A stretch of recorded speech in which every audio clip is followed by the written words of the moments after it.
ఏలూరు జిల్లా టి నర్సాపురం మండలం శ్రీరామవరం గ్రామం జనసేన పార్టీ మండల అధ్యక్షులు అడప నాగరాజు గారు, బొర్రంపాలెం నాయకులు కంపసాటి రమేష్, కండెల్లి నాగేశ్వరరావు, కోడూరి ఆంజనేయులు, బాజీ కంకిపాటి, వెంకటేశ్వరరావు, లక్కీ, సురేష్, సుధాకర్, పొడిదోలి నాగరాజు తదితరులు నూతన సంవత్సరం సందర్భంగా వేడుకలు జరుపుకున్నారు.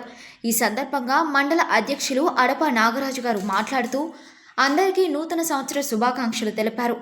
జనసేన పార్టీ తరపున మండల అధ్యక్షులుగా మీ అందరికీ అండగా ఉంటానని, అలాగే ఏ సమస్య వచ్చినా ఎమ్మెల్యే చిర్రి బాలరాజు గారి దృష్టికి తీసుకువెళ్లి మీ యొక్క సమస్యను పరిష్కరిస్తామని అడప నాగరాజు గారు తెలిపారు.